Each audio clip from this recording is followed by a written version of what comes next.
I showed this video because we get to all see Endgame tonight together! Yeah! And I wish that was true. What? Invite card? Is that an invite card? I think it is an invite card. You can invite someone to Easter. Endgame. Actually, there's a reason I showed that video, and there's a reason I'm wearing cape socks, but we'll get to that. But in the meantime, Fifth, will you pray us in? There she is. Dear Lord, thank you for the day you us. Thank you for giving us all the opportunity to gather here tonight, have some fun, worship you, hear this message that Kristen is going to deliver. I pray that we can all take something from this message tonight, go through the week and share the joy with our friends and family, just bring people closer to you. In Jesus' name, amen. Thank you. So we just all saw a bunch of superheroes in the videos. Everyone familiar with Avengers, Justice League? Kind of like you know who Batman is, or you know who Captain America. No, Batman's not an Avenger, but DC. We are open to all superheroes. We embrace diversity here. DC and Marvel is okay. But anyways, we're not having a fight over DC or Marvel, but I wanted to ask, We can though. we've learned, we can fight it out later, but we've all learned all these superheroes have origin stories. We've seen a lot of the backstories on a lot of heroes lately, and even over the last 10 years. Has it been 10 years since Iron Man came out, when Marvel started coming out? Almost 10 years? I mean, Superman was what, 70s? Anyways, the movies, but the comic books have been forever. So we have all these origin stories. So I want your input. What are some of your favorite origin stories? Superheroes. Did you just whisper Spider-Man? Yeah? Cool. Why? Because what? He's your favorite. Cool. What did you say? Captain America. Is your favorite story? No, it's just he has the best origin story. Best origin story? Oh, he's so good. Such a big hurt. What else? Who else? The Batman. The Batman. I'm not gonna try to do an voice. What else? Who else is your favorite origin stories? Jesus. Great. Greatest superhero. Captain Marvel? Captain Marvel was pretty cool. Anyone else? I literally see Junior wearing superhero shirts all the time. So who's your favorite? Probably Iron Man. Iron Man? Yeah. Is he gonna die in this one? Yes. Captain America. His contract Captain America's gonna die? His contract is over? No, that's Captain America. What, Jacob? He's not a superhero, but Yes. Nick Fury? How he got the patch. The patch? Hey, great. Yeah, if you haven't seen Captain Marvel, go see it just to see why Nick Fury lost his eyesight in one eye. Spoilers. Yeah. What? Spoilers. It's worth it for that. The origin story of Nick Fury's eyeball is worth it. You know what's really funny is you guys all said origin stories are ones that I wrote down that I was going to use examples because I think they're all really cool.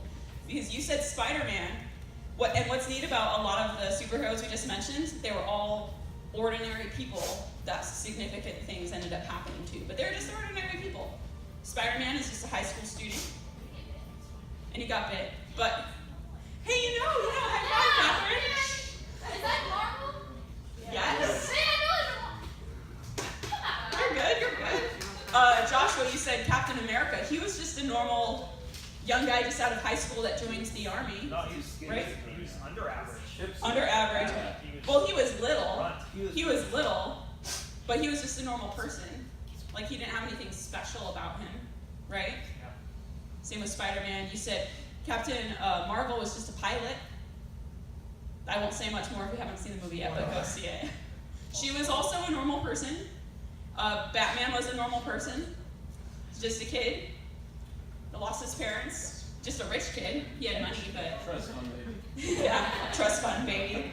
But, so, you know what's interesting? So, a lot of these plays, plays and movies have come out, or TV shows, Once Upon a Time that came out a few years back, where, I don't know if any of you saw it, but a lot of stories have come out where we learn about the origin stories of villains too. And then you kind of see why, they turned evil because this horrible tragedy happened to them. But I was thinking about it, most of these origin stories, horrible, tragic things have happened to pretty much all of them. Like Spider-Man had already lost his parents, and then he loses his uncle. Batman lost his parents as a kid.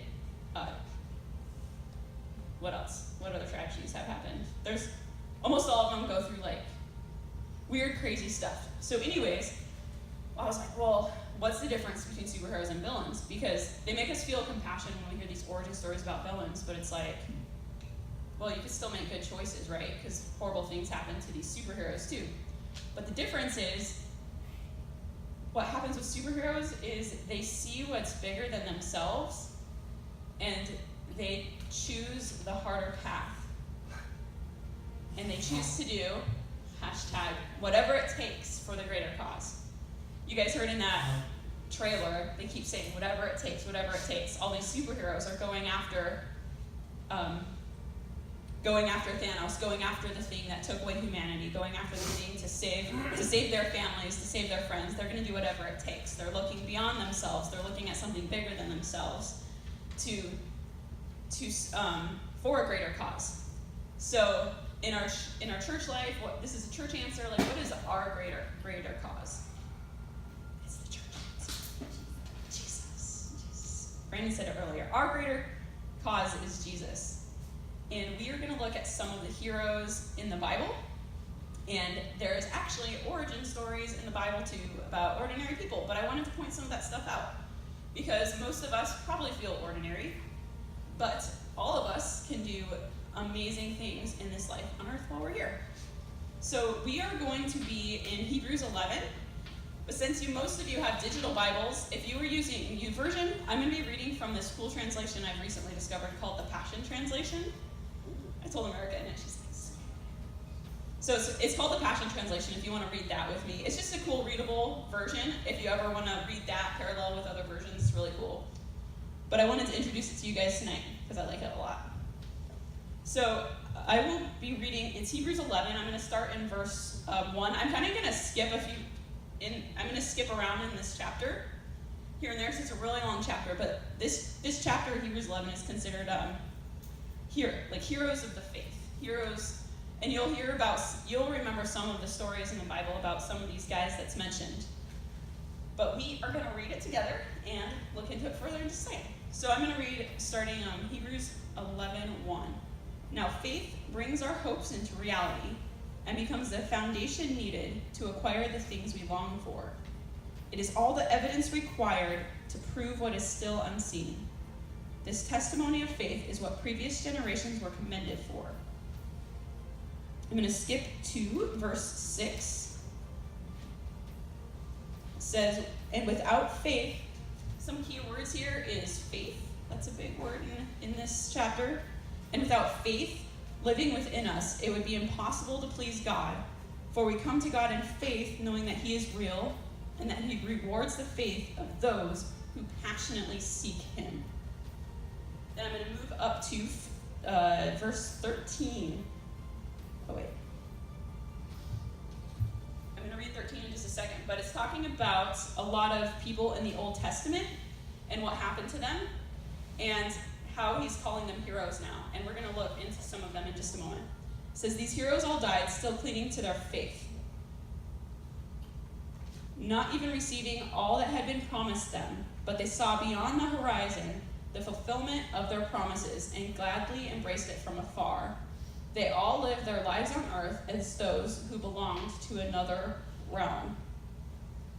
Hashtag out of this world. Pastor Joshua mentioned that last week. But what it's talking about here is, all of the people before Jesus that it's talking about in Hebrews 11 knew the promise of God and a future Savior. So this passage is talking about they all lived their lives on earth as those who belong to another realm. They were looking beyond the horizon. They saw Jesus in the future, and they were living for Him in their day and age. So that's what that is talking about. They were looking to the promise of a Savior. So then I'm going to skip to Hebrews 31, or 11:31.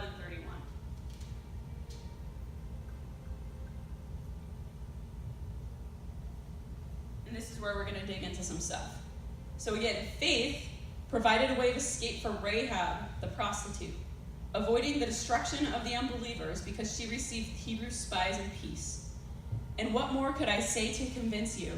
For there is not enough time to tell you of the faith of Gideon, Barak, Samson, Jephthah, David, Samuel, and the prophets.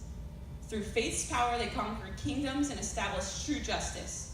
Their faith fastened onto their promises and pulled them into reality. It was faith that shut the mouths of lions, put out the power of raging fire, and caused many to escape certain death by the sword. Although weak, their faith imparted power to make them strong. Faith sparked courage within them, and they became mighty warriors in battle, pulling armies from another realm into battle array. So some of these guys, so it's talking about what these people did and the mighty things they did and conquered. And they're calling them heroes, right? But we're going to check out some of these origin stories. And I'm going to show you they were just ordinary people God used. And I want you to think about how at times you might feel ordinary or feel like God can't use you. But I want you to know you just have to be willing. You just have to have faith. And God wants to do so many things with you. And he uses ordinary people just like all of us. So never think you can't do anything great for God. So the first chick that was mentioned was Rahab. Do you guys remember what was significant about her? We just read it. What was she labeled as? She was a prostitute. Do we not say the prostitute in church? Okay. That's why you're whispering. Okay. So Rahab was a prostitute, but she was written about in the book, the chapter of Heroes, in Hebrews 11, which is pretty cool. So I'm going to read a little passage from, I just wrote out some passages from the Old Testament about their origin stories. I'll read to you really quick. If you want to read more about Rahab, she's spoken about in Joshua 6 in the Old Testament. I'm going to read verse 25. And what's cool about her is she was just a normal person living in a condo in the wall of this city called Jericho. And the Israelites, God had promised that land to them. So this lady Rahab had believed God, accepted the spies that the Israelites had sent, and that's why she's considered a woman of faith and she was saved. So in Joshua 6:25 it says, "But Rahab the prostitute and her father's household and all who belonged to her, Joshua saved alive. And she lived in Israel to this day because she hid the messengers whom Joshua sent to spy out Jericho." So she was saved because of her faith, and her family was saved because of her faith. And she was just this normal person living in a room in a wall, and she was a prostitute. And God's like, I'm going to use you because you have faith. And what's crazy is she ended up being in the ancestral lineage of Jesus. So God will take anybody. So the next person that was mentioned that we read about in Hebrews 11 was Gideon. And if you want to read his story, which is one of my favorite, is Judges 6 through 8. And I'm just going to read some key verses from that so you learn a little bit about his origin story. So in Judges 6:11, it says, "Now the angel of the Lord came and sat under the terebinth tree at Ophrah, which belonged to Joash the Abiezrite, while his son Gideon was beating out wheat in the winepress to hide it from the Midianites." So the Midianites were these evil people that kept attacking Israel, and they were scared of him. So Gideon's literally hiding and doing his job so the food wouldn't get stolen. And this angel comes to him and says, "Hey, mighty warrior, God has called you to defeat the Midianites." And he's like, whoa, no. So here's what he said in verse 15. So he said to him, "Please, Lord, how can I save Israel? Behold, my clan is the weakest in Manasseh, and I'm the least of my father's house." Basically saying, no, you can't use me. I'm the most insignificant person in my family in this town. Like, why are you, like, he's literally hiding while he's doing his job. So, but he ended up being obedient. He ended up having faith. And it's this crazy story of how he led Israel to defeat the Midianites with major trust in God. And the story ends, it says, "So Midian was subdued before the people of Israel, and they raised their heads no more, and the land had rest 40 years in the days of Gideon." So God took this normal person who's kind of a scaredy cat and the least in his family, and God used him to save the nation of Israel. And then we have this last guy we're going to talk about today, David. Who knows about David in the Old Testament? Can you tell me some facts about him? Brandon, what are some facts about David? Didn't you just raise your hand? Oh, I thought you did. Okay, go ahead, wing it. Is he the guy with the rock that killed that, Goliath? Yes, he killed a giant as a teenager. Boom. Then what happened? Wait, can I get someone? Sure. Josh. Okay. How's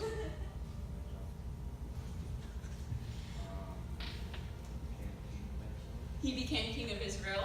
Exactly right. So he became the greatest man in Israel in his time. He started with killing a giant, and he fought many battles, led many armies to save Israel, and he became king. And there's a lot of stuff about him in 1st and 2nd Samuel. But where he started is what we're going to read about, because he was just this normal kid, just teenager shepherd kid, raising sheep in the pasture alone. It was like him and his sheep. So in 1 Samuel 16 is where his story begins, and it says, Samuel is a prophet, and he came to anoint the next king of Israel. And he goes to this house, Jesse, who has a whole bunch of sons. So all of his sons are meeting Samuel, and God's letting Samuel know if they're the chosen one or not. So Jesse made 7 of his sons pass before Samuel, and Samuel said to Jesse, "The Lord has not chosen these." So Samuel said to Jesse, "Are all your sons here?" And he said, "There remains the youngest, but he's keeping the sheep." And Samuel said to Jesse, "Send and get him, for we will not sit down till he comes here." So David didn't even count in his family to go meet Samuel the prophet. He was that insignificant in that time. And he was just barely above probably the servant workers in the household, just raising the sheep. But God chose him, and he became a great king. And that was his origin story. So all these people were normal people. So we look at the upcoming movie Endgame, and we've learned a lot about the Avengers and the heroes and their origin stories. And we know the fight they have before them, and we know they'll do whatever it takes to save their friends and family. These heroes that we're watching about in TV and the Avengers and movies, upcoming movies, but also these Bible heroes, they chose to do whatever it takes to save their friends and family. But it didn't happen overnight. They chose to do whatever it takes one step at a time. Like we see these movies, or we read a chapter and we learn about the whole life of somebody, or we watch a movie and we learn about their whole origin story in an hour, or 2 hours. But it takes steps. It didn't happen overnight. And something I read in the book on page 115 in our chapter for this week, I thought was really good. It says, "Having faith often means doing what others see as crazy." And I was thinking about that with our faith and living our life out daily. Having faith often means doing what others see as crazy. And that doesn't mean, I'm going to go kill a giant and that's crazy. Or I'm going to go lead an army somewhere and that's crazy. I think the little things us Christians do seem as crazy to the people around us. And even our little steps of whatever it takes. So I want to throw around some ideas, like what does that mean? What are some of the whatever it takes for us in our daily life that some people might look down on us because we're choosing to do it, or it's just weird that we're not gonna. Maybe it's weird because we're choosing not to go to some party that we could potentially be tempted at, so we choose not to go. Like people might think we're crazy for not doing the normal stuff. Or some of the other little steps of doing whatever it takes to live for Jesus could be just taking that next step and growing in relationship with Jesus, like reading the Bible at lunch at school, or even just starting with reading a verse a day. It could be any little step. Maybe one of your whatever it takes is turning down a drink at a party. But what are some other ideas you guys might have? What are those little steps you can take to be faithful?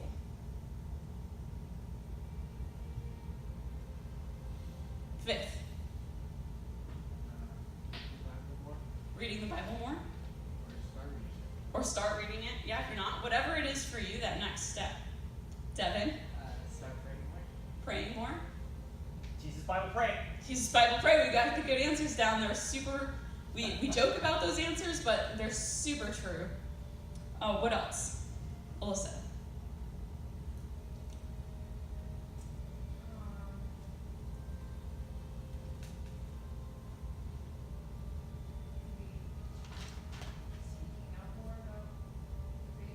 Speaking out more? Yeah. And that doesn't even have to be like, I'm going to go stand in this corner and just say things about Jesus. It means like, well, this person asked what I did over the weekend. I'm going to talk about going to church or going to Shield or what I did in Kids Life. You can make talking about Jesus supernatural, but it takes that choice to do whatever it takes when it's scary sometimes, and taking that step to share your faith when those open doors arise. Even this week, if you like, oh, how do I share my faith with somebody? Ask God to open a door for you. Maybe someone will just be like, what did you do over the weekend? And you can just tell them, I went to church, it was really fun, we did blah, blah, blah. Or I learned this verse. And then you have that cool little moment of sharing your faith. It doesn't have to be a big, scary ordeal like killing a giant. It's just little things. The little things that God uses to do great things. Because if we're faithful in those small things, he leads us to those great things. Like these Avengers. Does that make sense? It takes little steps of faith to grow. So I just want you to know that living now, like we read in chapter 7 in this book, living well now matters. Having a relationship with Jesus matters. It affects eternity, and eternity matters. So I'm going to finish reading out Hebrews 11. We're going to read about what some of these normal people and what happened to some of these normal people we read about in the Bible and their outcomes. And then we'll end with the most ultimate hero, which Brandon mentioned earlier. So I'm back in Hebrews 11. I'm going to start in verse 35 if you were reading with me.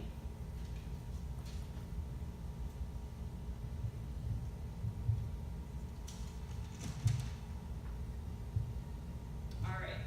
Faith-filled women saw their dead children raised in resurrection power, yet it was faith that enabled others to endure great atrocities.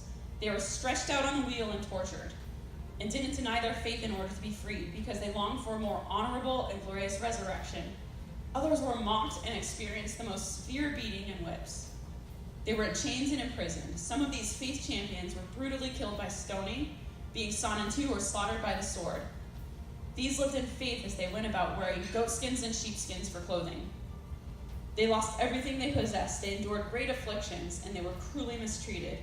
They wandered the earth, living in the desert wilderness, in caves on barren mountains, and in holes in the earth. Truly, the world was not even worthy of them, not realizing who they were. These were the true heroes, commended for their faith, yet they lived in hope without receiving the fullness of what was promised them. And what's cool for us, it's saying they lived in hope of Jesus. They lived in the hope of receiving the fullness of what was promised them. And what's really cool is we know Jesus came and saved us, and we live in that hope now. So we'll end with Hebrews 12, 1 through 2. In all of this, all of these heroes of the past and what we're called to do today, the normal people that are called to be heroes for Jesus, this is why. As for us, we have all of these great witnesses who encircle us like clouds, talking about all the people we've just been reading about. So we must let go of every wound that has pierced us and the sin we so easily fall into. Then we will be able to run life's marathon race with passion and determination, for the path has been already marked out before us. We look away from the natural realm and we fasten our gaze onto those who birthed faith within us and who leads us forward into faith's perfection. His example is this: because his heart was focused on the joy of knowing that you would be his, he endured the agony of the cross and conquered its humiliation, and now sits exalted at the right hand of the throne of God. Something I feel God was kind of pointing out to me a minute ago when I was reading the end of chapter 11, when it was talking about some of the heroes of faith lost everything they possessed. They were cruelly mistreated. They wandered the earth living in desert wilderness and caves. I really felt a lot of us in here might have moments where we feel super alone. I felt like that a lot in the past, where you feel like no one gets you. You feel alone, you feel cruelly mistreated, and it's hard to get past that. And I want you to know today, we are all here for you and you're not alone. And I know it's easy to say that, and it's not necessarily going to get rid of your feeling alone because I said that. But I want you to really focus on Jesus. Focus on these. If you're struggling with that, first of all, tell a leader, we'll pray with you. We're there for you. But also remember what Jesus did. He went through all of that, through loneliness, through pain. Because his heart was focused on the joy of knowing that you would be his. The enemy wants you to feel alone. He wants to pull you away. He wants you to feel down and out, so you can't do the things God wants you to do. You can't live your life to the fullest if you're alone and if you're feeling down. But fight that loneliness, and first of all, get with a friend or get with a leader. But don't choose loneliness. Just fight it. I don't even know I just feel like it's a struggle right now. I don't know. I felt like that. So if you're struggling with that, fight it. Think of what Jesus did. Study these verses. Repeat them when you feel alone. That Jesus fought for you, and you'll have to fight through that loneliness sometimes. But when you feel like you can't talk to anyone, and you're at your lowest point and the bottom, that's when you have to choose to do whatever it takes in that moment. Fight it all and talk to somebody and get out of that, because you might just keep going down and down and down. Does that make sense? I hope I made sense. But talk to someone tonight. So we're going to end in prayer, and we're going to end in small groups. I know I just read about Jesus. If you have never given your heart to Jesus, never chosen to follow him, I want you to come up to me right after we pray, okay? As we're breaking into small groups. All right. Junior, will you pray us out?